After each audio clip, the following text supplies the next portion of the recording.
Shalom. Baik, puji Tuhan, selamat pagi buat kita semua yang ada di penjaga menara pada pagi hari ini. Saya akan berbagi berkat firman Tuhan pada pagi hari ini. Saudara yang terkasih dalam Tuhan, saya share buat kita apa yang menjadi pokok pembahasan kita pada pagi hari ini.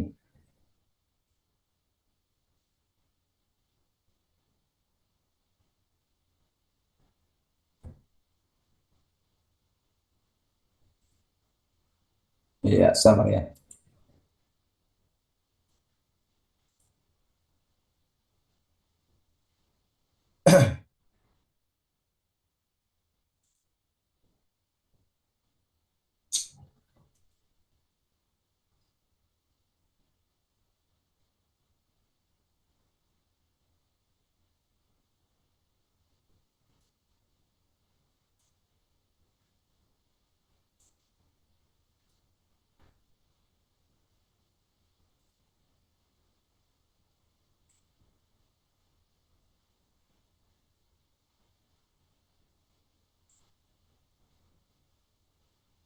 Oke, baik, puji Tuhan, saudara.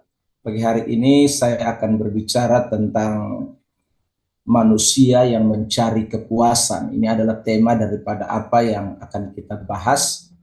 Sorry, saya tampilkan.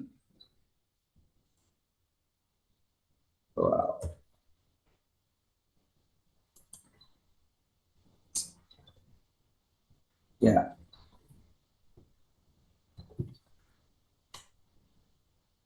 ayat yang akan menjadi pembuka daripada tema kita pada pagi hari ini, ya saudara yang terkasih di dalam Tuhan, yaitu di dalam Matius pasal 6 ayat yang ke-32, satu ayat yang uh, cukup terkenal bagi kita. Di situ dikatakan begini, semua itu dicari bangsa-bangsa yang tidak mengenal Allah. Akan tetapi Bapamu yang di sorga tahu bahwa kamu memerlukan semuanya itu. Kata semua itu dalam teks ini itu tentu berkaitan dengan ayat-ayat sebelumnya, yaitu berbicara tentang kebutuhan-kebutuhan jasmani, ya, atau segala sesuatu yang bertalian erat dengan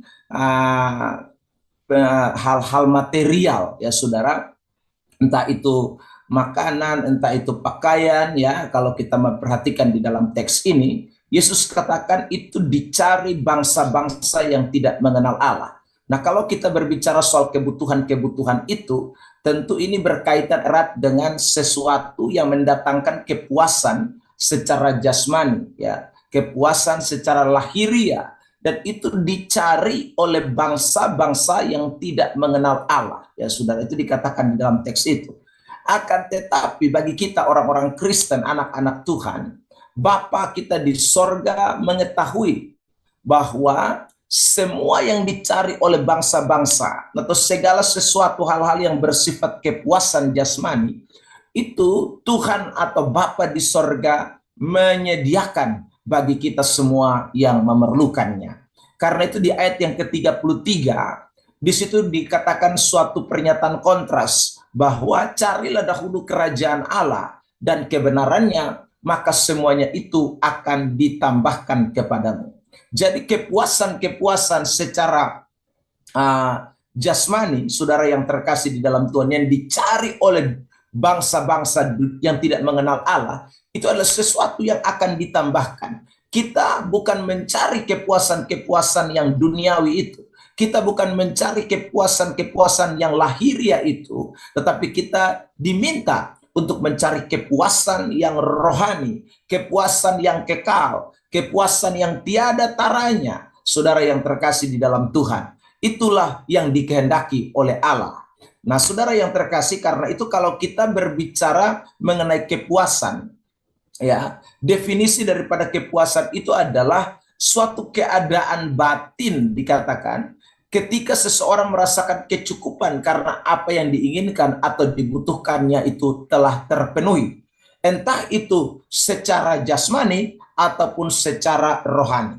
Jadi ada suatu kepuasan di dalam diri seseorang, ya, atau di dalam batin seseorang ketika seseorang itu merasakan dia merasa kecukupan atau merasa tercukupkan apa yang dia inginkan atau apa yang dibutuhkan di dalam kehidupannya. Karena itu saudara yang terkasih, melihat pada definisi ini dan ayat yang tadi saya sudah sampaikan kepada kita dalam Injil Matius pasal 6 ayat 32 dan ayat 33, maka kepuasan itu dapat dibagi menjadi dua bagian, ya. Dapat dibagi menjadi dua bagian. Yang pertama itu adalah kepuasan secara jasmani, lalu yang kedua itu adalah kepuasan secara rohani. Nah, kalau kita berbicara soal kepuasan secara jasmani, maka kepuasan yang diperoleh melalui saudaraku, atau kepuasan yang diperoleh melalui sesuatu kebutuhan fisik atau kebutuhan yang berkaitan dengan kehidupan dunia, yaitu yang disebut dengan kepuasan jasmani.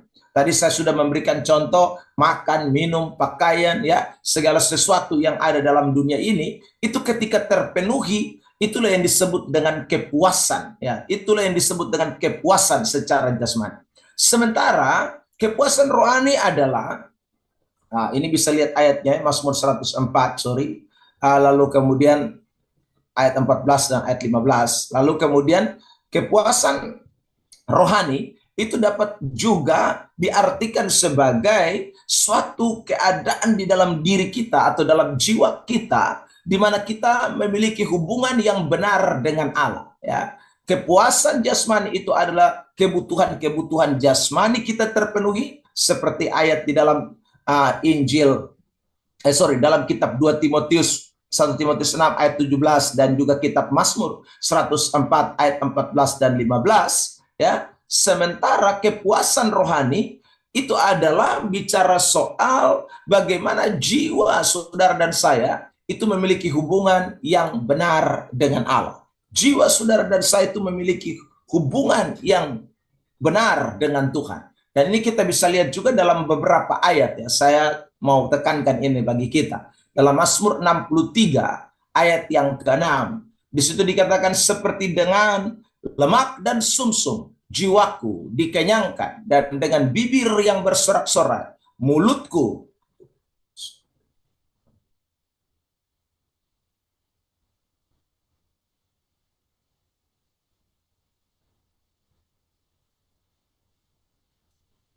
Ya, jiwaku dikenyangkan, dan dengan bibir yang bersorak-sorai mulutku memuji-muji.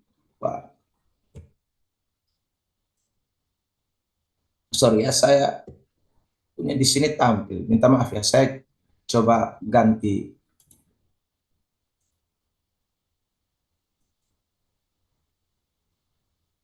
Sabar ya, saya pikir sudah tampil slide saya. Aduh, minta maaf. Ini sedikit terganggu.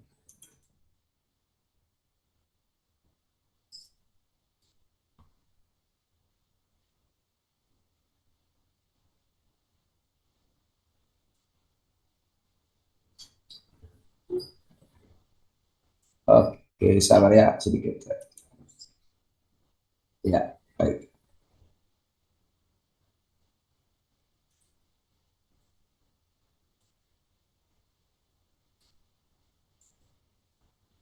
Saya share ulang ya, sabar.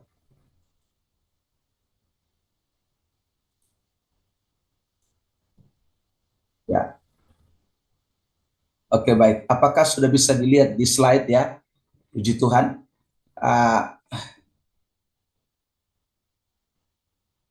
Ya. Oke. Ini ayat-ayat yang tadi saya sebutkan ya. Jadi, saudara yang terkasih, saya lanjutkan mengenai kepuasan rohani. Saudara yang terkasih dalam Tuhan. Nah, ini ya, kepuasan rohani adalah, sekali lagi ya, jiwa kita ini memiliki hubungan yang benar dengan Allah, atau jiwa kita ini memiliki suatu keterikatan yang kuat dengan Allah secara benar. Itu adalah yang disebut dengan kepuasan secara rohani. Nah, ini sekali lagi menjadi penekanan utama, atau ini menjadi prioritas di dalam kehidupan kekristenan kita. Sebab kalau kita berbicara tentang kepuasan jasmani, itu adalah sesuatu yang ditambahkan atau sesuatu yang bukan prioritas, maka kepuasan secara rohani itu merupakan sesuatu yang prioritas dalam hidup kekristenan kita. Ini tidak boleh terbolak-balik, atau ini tidak boleh menjadi saudaraku sesuatu yang akhirnya diabaikan, ya. Kepuasan jasmani itu kemudian dianggap lebih penting, lalu kemudian kepuasan rohani dinomorduakan, atau sebaliknya kepuasan jasmani itu dianggap penting dan kepuasan rohani diabaikan, ya saudara. Ini sesuatu yang perlu sama-sama orang-orang percaya kita renungkan, kita pikirkan, karena dua hal ini seringkali menjadi hal yang sangat bertentangan di dalam diri kita, sehingga tanpa kita sadari kita mengabaikan salah satu atau kita mengedepankan salah satu di dalam kehidupan kita sebagai manusia. Nah, saudara yang terkasih di dalam Tuhan, dua hal yang ingin saya soroti pada kesempatan pagi diberkati ini mengenai kepuasan jasmani dan kepuasan rohani. Yaitu yang pertama, saudaraku, adalah kita mau memperhatikan, mengapa manusia tidak pernah merasa puas. Nah, ini menjadi penting sekali. Mengapa manusia tidak pernah merasa puas? Jadi, kebutuhan jasmani dan kebutuhan rohani itu sesuatu yang tidak bisa terpuaskan. Nah, dalam tanda kutip maksud saya, saudara, artinya sesuatu yang harus perlu ditambahkan.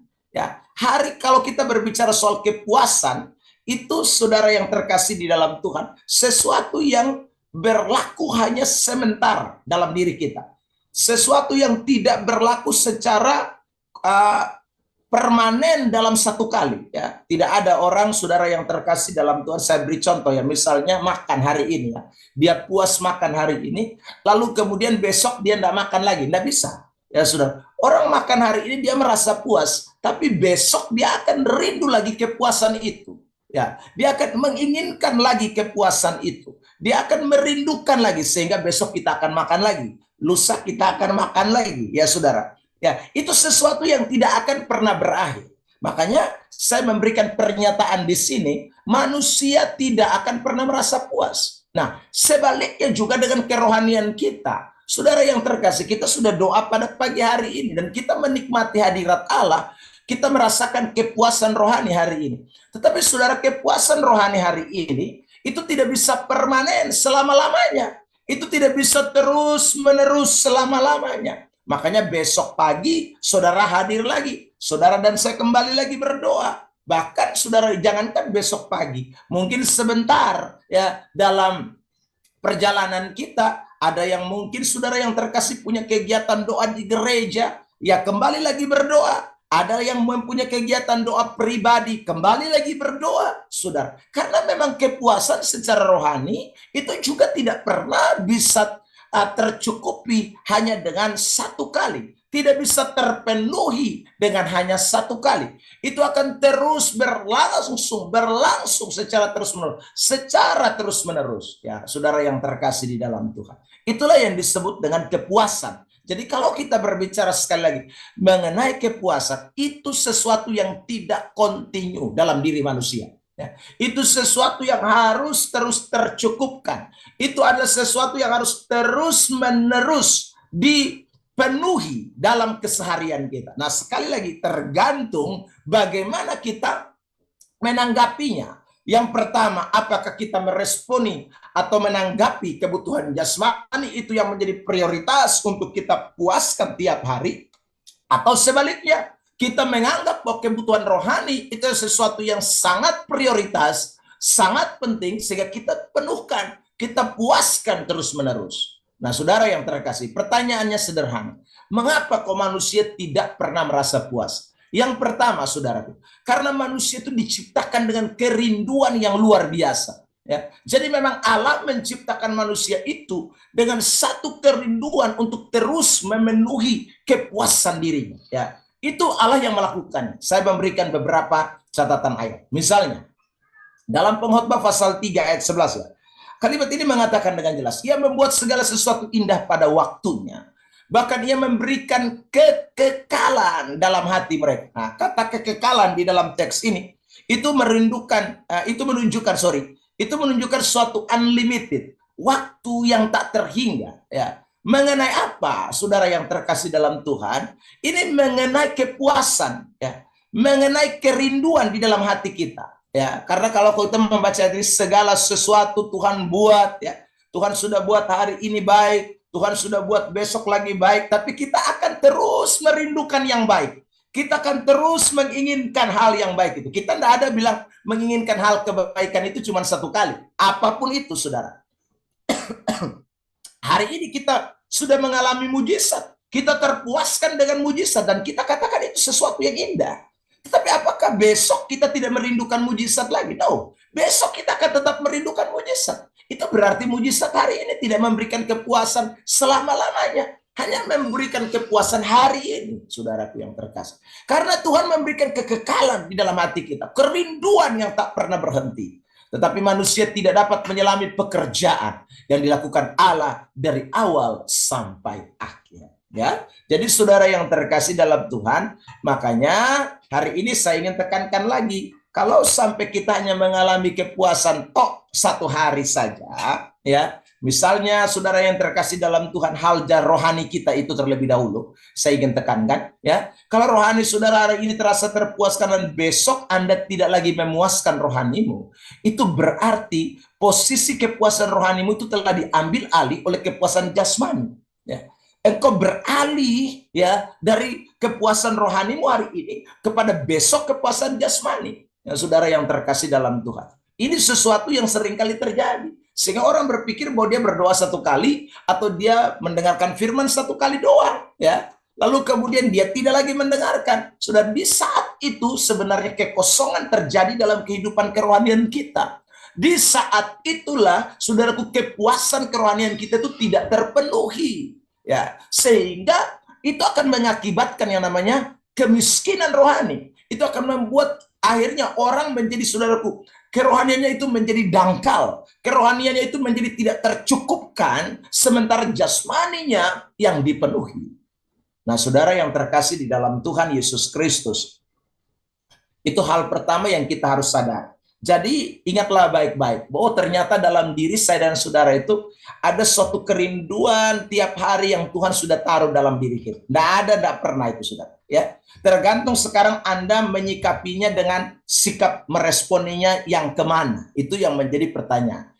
Anda melihat keresponnya kepada kehidupan jasmani, ya, atau kepada kehidupan kerohanian. Kalau kerinduan atau kekekalan di dalam hati kita ini itu membuat kita semakin lagi tambah dalam, semakin lebih rindu Tuhan, semakin lebih mengisi kehidupan kepuasan rohani kita. Maka itulah yang dikatakan di dalam Alkitab, dalam Matius pasal yang kelima, ayat yang ketiga, ayat yang keenam, ya, berbahagialah orang yang lapar dan haus akan kebenaran, karena mereka akan dipuaskan. Ya, itu jelas menunjuk kepada sekali lagi kerinduan akan kehidupan kerohanian. Berbahagialah orang yang lapar dan haus akan kebenaran, karena mereka akan dipuaskan. Itu sekali lagi kalau kita menjurus kepada kehidupan kerohanian. Ya, kalau sebaliknya, kalau kita tidak menjurus kepada kehidupan kerohanian, maka seperti yang tadi dikatakan dalam Matius 6 ayat 33, kita akan seperti bangsa-bangsa yang tidak kenal Allah. Ya, hidup kita tiap hari akan memiliki rasa kehausan terus, tetapi bukan kehausan rohani, tapi kehausan, kelaparan akan hal-hal jasmani. Kita tidak akan melihat Tuhan sebagai yang terutama dalam hidup kita. Nah, yang kedua, mengapa manusia tidak pernah puas, saudara? Yang kedua, karena dunia tidak bisa memberikan kepuasan sejati. Ya, saudara yang terkasih di dalam Tuhan, apapun yang kita kejar hari ini, itu akan tetap memberikan satu ruang hampa di dalam diri kita. Ya, maksudnya dalam dunia ini, ya. Orang sudah kaya, orang sudah punya segala macam, tetap akan ada ruang hampa di dalam dirinya. Ya, itu pasti akan terjadi. Ruang hampa itu yang akan mendatangkan yang namanya, saudaraku, ketidakdamaian, ketidaktenangan, rasa putus asa. Ini sesuatu yang spiritual atau sesuatu yang bergerak di dalam diri kita secara batinia, kejiwaan kita. Itu tidak bisa dipuaskan oleh dunia, saudara yang terkasih. Jadi ingat, dunia hanya bisa memberikan kepuasan yang kelihatan, tapi dunia tidak bisa memberikan kepuasan yang tidak kelihatan. Yang di dalam itu dunia tidak bisa beri, saudara yang terkasih. Makanya dua ini tidak boleh terpisahkan. Anda dan saya mencari kepuasan jasmani, jangan berpikir bahwa kepuasan jasmani itu bisa memenuhi kepuasan batiniamu. Itu akan jadi salah, saudara yang terkasih dalam. Makanya jangan heran, ada banyak orang kaya yang hidupnya tidak tenang. Ada banyak orang punya uang, tetapi saudara yang terkasih dalam Tuhan tidak bahagia. Ada banyak orang yang saudaraku meraih banyak hal di tengah-tengah dunia ini. Ada pangkat, ada jabatan ya saudara. Tapi mereka tidak memiliki yang namanya damai sejahtera. Mereka tidak memiliki sukacita sejati. Kenapa? Ya karena memang dunia tidak mungkin bisa memberikan kepuasan sejati dalam hal batinia. Tidak mungkin bisa. Ruang itu akan tetap kosong. Ruang itu akan tetap hampa tanpa saudara yang terkasih dalam Tuhan Kristus hadir di dalam. Makanya saudara yang terkasih dalam Tuhan, manusia tidak akan pernah puas. Jadi agak aneh kalau orang berkata dalam kehidupannya saudara yang terkasih dalam Tuhan, karena dia sudah kaya lalu kemudian dia tidak membutuhkan Tuhan. Karena dia sudah punya pangkat maka dia tidak membutuhkan Tuhan. Karena dia punya segala-galanya yang bersifat jasmani lalu dia tidak membutuhkan Tuhan. Itu mustahil. Itu pasti akan terjadi yang namanya kehampaan di dalam dirinya. Ketidakpuasan secara rohani akan dialaminya. Kehampaan batinia akan dialaminya. Saudara yang terkasih di dalam Tuhan, makanya orang-orang seperti ini biasanya lari ke tempat-tempat hiburan, ke diskotik ya, saudaraku, untuk mencari kepuasan secara sementara. Mereka berpikir batinnya mereka akan terpuaskan di sana. Ketika mereka karaoke, ketika mereka, saudaraku, ada dengan wanita-wanita penghibur dan lain sebagainya, mereka minum minuman keras, alkohol, mabuk-mabukan, ya, atau mereka mulai kecanduan dengan ekstasi, sabu-sabu, ya, narkoba dan lain sebagainya. Saudara yang terkasih, mereka berpikir batin mereka terpuaskan, padahal omong kosong itu tidak mungkin terpuaskan. Itu hanya perasaan mereka saja. Karena memang saudara yang terkasih di dalam Tuhan, dunia tidak mungkin bisa memberikan kepuasan sejati. Ya. Nah, saya kutip ayat ini, saudara perhatikan Yohanes misalnya pasal 4 ya, cerita tentang perempuan Samaria itu. Yesus berkata dalam ayat 13, jawab Yesus kepadanya, barang siapa minum air ini, ia akan haus lagi. Maksudnya adalah bukan air sumur itu saja, tapi ini suatu peribahasa yang Yesus pakai untuk menyatakan bahwa dunia tidak bisa memberikan kepuasan. Ya, saudara yang terkasih dalam Tuhan. Ya, lalu kemudian dikatakan di dalam ayat yang berikutnya, saudara yang terkasih dalam Tuhan, kalau kamu minum air yang kuberikan kepadamu, dikatakan dalam teks itu ya, kamu tidak akan haus lagi. Maksudnya begini, kepuasan jasmani tidak ada dalam dunia ini. Kepuasan secara batini, tidak bisa diperoleh dalam dunia ini. Kecuali orang itu datang kepada Kristus. Maka dia akan memperoleh kepuasan secara rohani. Ya. Karena itu pada pagi hari ini, kalau banyak orang Kristen masih minum air dari sumur itu, atau masih mencari kepuasan dari hal-hal yang sifatnya secara lahiriah, maka Anda tidak akan pernah puas. Apapun itu, saudara yang terkasih dalam Tuhan, akan ada pada suatu tempo atau suatu masa di mana Anda akan merasa kehampaan, kekosongan secara rohani, itu pasti akan terjadi. Saudara yang terkasih dalam Tuhan Yesus Kristus. Nah, itu adalah hal yang perlu kita sama-sama pikirkan. Mengapa kita setiap hari itu selalu merasa tidak puas? Ya, ada dua hal penting. Karena Tuhan memang memberikan kekekalan dalam hati kita, atau kerinduan yang terus-menerus dalam diri kita. Sehingga kita rindu mencari sesuatu, kita menginginkan mendapatkan sesuatu, kita ingin sesuatu terpenuhi, tergantung Anda mau rohani atau jasmani. Yang kedua, ingat baik-baik, dunia tidak bisa memenuhi suatu standar kebutuhan atau kepuasan secara rohani dalam diri kita. Apapun itu, sudah, dunia tidak akan mungkin mampu memberikan. Dunia tidak bisa mengisi ruang itu, kecuali hanya Kristus yang mengisi ruang itu dalam diri kita. Nah, hal yang kedua, bagaimana pertanyaannya agar kita mampu atau manusia bisa mengalami kepuasan setiap hari? Ya, maksud saya setiap hari itu artinya terus continue. Itu bagaimana? Yang pertama, saudara yang terkasih dalam Tuhan, manusia harus menjadikan Kristus sebagai sumber kepuasan. Itu sumber kepuasan kita adalah Kristus. Itu baru betul. Ya, tidak boleh ada yang menjadikan yang lain menjadi sumber.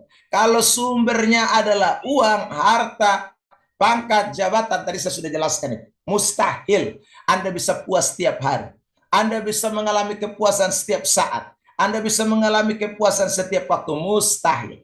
Kepuasan yang sungguh-sungguh akan terpenuhi itu adalah ketika setiap hari Kristus saja yang menjadi prioritas. Kristus saja yang menjadi yang pertama. Makanya saudara yang terkasih dalam Tuhan, ya, kita sudah doa pagi pada pagi hari ini tadi saya katakan, tapi sebentar lagi mungkin Anda akan ada doa pribadi, akan ada ibadah, akan ada pertemuan rohani komsel ini dan lain sebagainya. Maksudnya, saudara, artinya memang manusia hanya bisa dipenuhi kalau Kristus itu menjadi sumber. Kepuasan kita terpenuhi, kepuasan kita tercukupi. Karena begitu ada ruang hampa dalam batin kita, Roh Kudus, kepuasan Kristus, kepuasan Allah itu masuk menjadi bagian dalam hidup saudara dan saya. Nah, perhatikan ayat firman Tuhan ini, Mazmur 73, ayat 25 dan 26. Siapa gerangan ada padaku di sorga selain engkau? Ya, selain engkau tidak ada yang kuingini di bumi. Sekalipun dagingku dan hatiku habis lenyap, gunung batuku dan bagianku tetaplah Allah selama-lamanya. Ya, saudara, pemazmur ini mengatakan dengan jelas bahwa siapa gerangan yang ada pada dia di sorga selain Tuhan, selain Kristus, selain Allah, selain engkau tidak ada yang kuingini di bumi. Kalimat ini menunjukkan sekali lagi bahwa tidak ada yang bisa memberikan kepuasan bagi orang ini. Pemazmur ini, sekalipun daging dan hatiku habis lenyap, gunung batuku dan bagianku tetaplah Allah selama-lamanya. Hari ini biarlah kita semua yang ada di penjaga menara boleh berkata seperti pemazmur ini berkata, siapakah yang ada padaku selain engkau Tuhan, ya? Tidak ada yang kita inginkan di dalam dunia ini. Tidak ada yang bisa memberikan kepuasan di dalam dunia ini. Sekalipun apapun itu saudara, hanya Kristus sajalah, hanya Tuhan, hanya Allah yang dapat memberikan kepuasan kepada kita. Saudara yang terkasih dalam Tuhan, yang kedua, bagaimana agar manusia bisa mengalami kepuasan? Saudara yang terkasih dalam Tuhan, yang kedua adalah kalau manusia tahu mengucap syukur senantiasa. Makanya Alkitab beritahu kepada kita bahwa kita memang harus mengucap syukur dalam segala keadaan. Harus mengucap syukur. Kenapa? Karena ada yang namanya rasa rindu, rasa ingin itu terus-menerus dalam diri kita. Kekal, saudara. Jadi kalau orang tidak mengucap syukur, itulah yang membuat orang itu terjerumus. Itulah yang membuat orang itu merasa tidak mengalami kepuasan secara utuh di dalam dirinya, ya. Yang membuat dia terus merasa ada ruang hampa, ruang kosong, ya. Karena begitu ada ruang kosong, saudara, kalau kita mengucap syukur, maka sekali lagi itu akan membuat saudara dan saya terpuaskan. Tapi kalau ada ruang hampa, kita bersungut-sungut. Begitu ada ruang hampa, kita merasa khawatir. Begitu ada ruang hampa, saudara yang terkasih, kita merasa bahwa kita harus mengejar lagi sesuatu yang ada dalam dunia ini. Maka itu akan membuat saudara dan saya tidak akan pernah merasa puas. Ya. Saudara lihat itu tadi dalam Yohanes pasal 4. Kenapa itu perempuan punya 5 suami, tapi semuanya juga bukan suaminya. Ya, saudara yang terkasih dalam Tuhan. Ya karena dia tidak bisa merasa memiliki kepuasan dengan saudaraku, ya, memenuhi tiap hari, ya, tambah 1, tambah 2, tambah 3, tambah 4, tidak bisa. Itu hanya terpenuhi kalau orang itu mengucap syukur.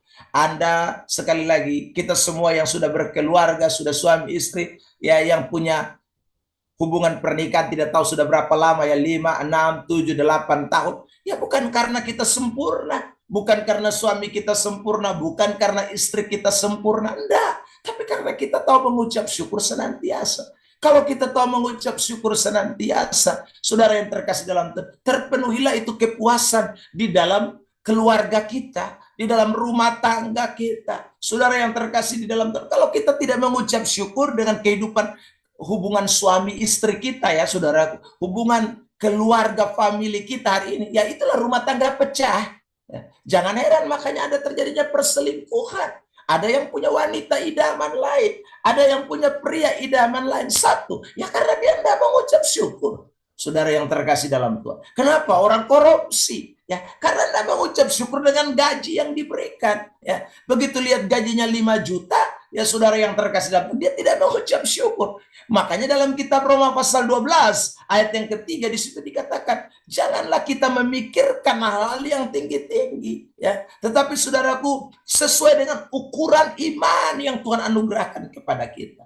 Jadi memang mengucap syukur itu kunci orang itu mengalami kepuasan. Sebab sekali lagi kalau Anda tidak mengucap syukur hari ini, maka saya ulang lagi, hati kita ini ada memiliki suatu kerinduan yang sangat dalam. Tiap hari kita diajar untuk mengucap syukur. Karena rupanya mengucap syukur adalah langkah juga di mana saudara dan saya itu mengalami kepuasan secara rohani atau secara batinnya, atau ruang kosong di dalam diri kita itu akan terpenuhi. Makanya saudara terkasih, Efesus pasal 5 ya, mulai dari ayat yang ke-18 di situ dikatakan sampai ayat yang ke-20 ya, kita hendaklah penuh dengan Roh Kudus ya, menyanyikan nyanyian mazmur, puji-pujian, ucapan syukur. Di situ dikatakan, lalu di bagian ayat 20 di situ dikatakan ya, mengucap syukurlah senantiasa. Tidak boleh lupa, setiap hari kita harus mengucap syukur. Kita harus terus mengucap syukur, karena itu adalah sesuatu yang akan memberikan kepuasan kepada saudara dan saya. Yang terakhir, yang ketiga, saudara yang terkasih dalam Tuhan.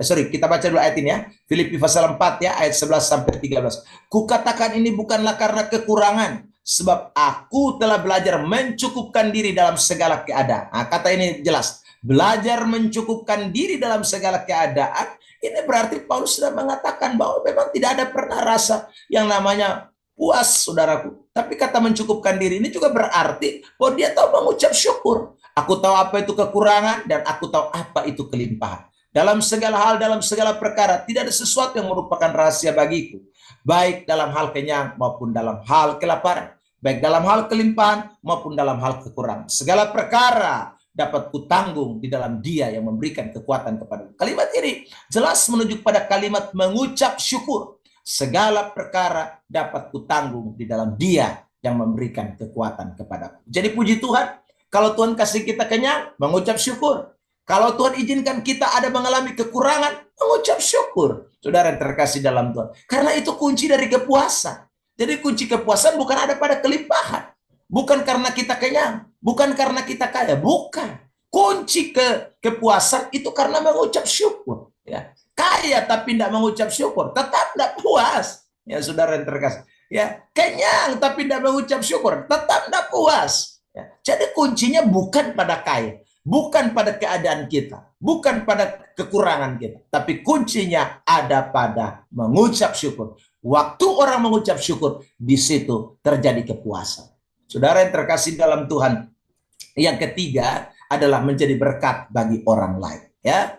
Manusia hanya bisa puas kalau dia telah melakukan bagian ini. Ketika dia menjadi berkat bagi orang lain. Waktu saudara menjadi berkat bagi orang lain, disitulah Anda akan merasa puas. Makanya Alkitab berkata bahwa Tuhan tidak menghendaki kita menjadi orang kikir. Tidak boleh ada ketamakan di dalam diri kita. Karena ketamakan dan kikir itu adalah sikap ketidakpuasan dalam diri kita. Semakin Anda kikir, semakin Anda tidak akan puas. Semakin Anda menjadi orang yang tamak, semakin Anda tidak akan pernah puas. Karena itu kita diajar untuk menjadi berkat bagi orang lain. Waktu orang itu bisa menjadi berkat bagi orang lain, ruang hampa di dalam dirinya, ketidakpuasan dalam dirinya, itu akan terpenuhi. Jadi saudara, makanya Alkitab mengatakan begini dalam kitab Kisah Rasul pasal 20, ayat yang ke-35. Dalam segala sesuatu telah kuberikan contoh kepada kamu, bahwa dengan bekerja dengan demikian kita harus membantu orang-orang yang lemah, dan harus mengingat perkataan Tuhan Yesus, sebab Dia sendiri telah mengatakan adalah lebih berbahagia memberi daripada menerima. Kita berbahagia bukan karena kita, saudaraku, menggenggam sesuatu, tidak, tapi kita berbahagia ketika kita memberi sesuatu. Karena itu saudara yang terkasih di dalam Tuhan, jadilah berkat ya. Jadilah garam, jadilah terang dunia ini, kata Alkitab. Terus berbuat baik, jangan jemu-jemu, kata Alkitab. Galatia pasal yang ke-6 ayat yang ke-9 sampai dengan ayat yang ke-10 ya. Saudara yang terkasih dalam Tuhan, karena waktu kita menjadi berkat, kita sebenarnya dipuaskan kerohanian kita. Waktu kita menjadi berkat bagi banyak orang, kita merasa, saudaraku, hidup kita ini tercukupi ya. Kita merasa terpenuhi sisi batinia kita. Nah, sisi jasmani kelihatannya kurang. Ya. Kelihatannya, saudaraku, keluar. Kelihatannya ada sesuatu yang saudara tabur, tetapi secara rohani justru itu menjadi suatu kepuasan di dalam diri. Tidak ada orang yang saudara yang terkasih, waktu dia memberi, lalu kemudian saudara dia tidak mengalami kepuasan di dalam diri. Itu mustahil. Kecuali dia memang memberi tidak dengan pemberian yang sungguh-sungguh. Makanya dalam kitab 2 Korintus dikatakan begini pasal 9 ya. Ayat 7 dan ayat 8. Hendaklah masing-masing memberikan menurut kerelaan hati. Jangan dengan sedih hati atau karena paksa. Jadi kita memberi tidak boleh dengan sedih hati. Kita tidak memberi karena paksaan. Sebab Allah mengasihi orang yang memberi dengan sukacita. Ya, waktu kita memberi dengan sukacita, dikatakan begini, Allah sanggup melimpahkan segala kasih karunia kepada kamu. Ya, supaya kamu senantiasa berkecukupan, sehingga kamu mengalami kepuasan di dalam segala sesuatu dan malah berkelimpahan di dalam berbagai kebajikan. Jadi saudara, kepuasan itu Allah berikan kepada orang-orang yang menabur dengan sukacita.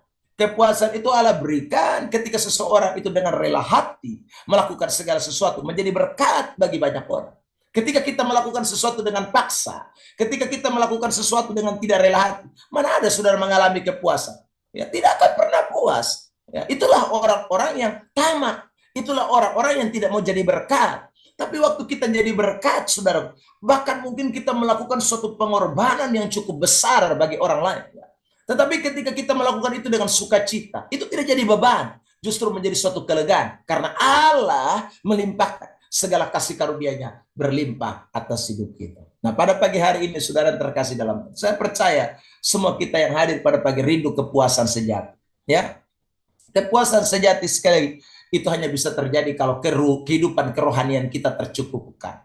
Kehidupan kerohanian itu tidak bisa dicukupkan dengan hal-hal jasmani. Ya, kepuasan atau kepuasan untuk terpenuhi itu, saudaraku, sesuatu yang mustahil. Tergantung sekarang hari ini kita meresponi yang mana, jasmani atau rohani. Kalau kita meresponi yang jasmani lebih dahulu, maka pasti Anda tidak akan pernah puas. Hari ini Anda tidak akan puas, besok Anda tidak akan puas, bahkan selamanya Anda tidak akan pernah puas. Tapi begitu Anda memiliki kerinduan atau meresponi kepuasan rohani, ya, maka tiap hari Anda akan terus mengalami kepuasan. Karena akan datang pada sumber yang tepat, Allah yang sang pemberi itu. Dan kemudian saudara, kita tahu mengucap syukur dalam segala hal, dan kita akan menjadi berkat bagi banyak orang. Dan kepuasan itu akan terus terpenuhi hari ini sampai Kristus datang kembali. Tuhan Yesus memberkati kita dengan firman-Nya. Mari kita tunduk kepala dan kita berdoa. Bapa di sorga, kami mengucap syukur buat pagi hari ini. Karena Tuhan baik, Tuhan luar biasa. Tuhan izinkan kami sekalian boleh dengar firman. Tuhan, kami tahu kami manusia tidak sempurna. Dalam berbagai hal kami penuh kekurangan. Bahkan secara rohani Tuhan, kami merasa bahwa tiap hari kami perlu Engkau. Tiap hari, tiap saat kami membutuhkan Kristus. Segala perkara dapat kutangguh hanya dalam Engkau yang memberikan kekuatan kepada. Dapati kami semua yang ada di penjaga menara pada pagi hari ini, tidak terkecuali siapapun kami Tuhan. Oh Tuhan tahu, Tuhan kenal kami. Kami dengan segala macam pergumulan hidup. Ya, Tuhan dapati kami. Kuasa Roh Kudus bekerja atas hidup kami. Kami mengucap syukur karena Tuhan boleh membuat kami ada sebagaimana kami ada hari ini. Ini bukan karena hebat kami, ini bukan karena pencapaian kami, tapi sebab karena anugerah Tuhan. Terima kasih Bapa di sorga, berkati sepanjang hari ini dalam kehidupan pekerjaan, dalam rumah tangga, dalam segala hal. Jadikan kami juga menjadi berkat bagi banyak orang. Sebab kami tahu bahwa untuk kami melakukan itu, kami pun dipuaskan oleh Tuhan. Terima kasih Bapa, hormat Kristus hanya untuk selama-lamanya, dan tertinggi di atas segala-galanya. Terima kasih Bapa, dalam nama Tuhan Yesus Kristus kami sudah berdoa. Haleluya, haleluya. Haleluya, haleluya. Turunkan berkat kasih setiamu buat semua kami yang hadir pada pagi hari ini. Tuh hamba-Mu yang telah melayankan firman. Kekasih-kekasih Tuhan, terimalah segala kelimpahan berkat. Tuhan memberkati dan melindungimu. Tuhan menyinarimu dengan wajah-Nya dan memberimu kasih karunia. Tuhan menghadapkan wajah-Nya kepadamu dan memberimu damai sejahtera. Berkat dari Allah Bapa, cinta kasih dalam Putra, persekutuan oleh Roh Kudus memimpin, menyertai kita hari ini sampai Maranatha. Terima segala kelimpahan berkat Tuhan di dalam nama Tuhan Yesus Kristus. Haleluya. Amin. Amin. Haleluya.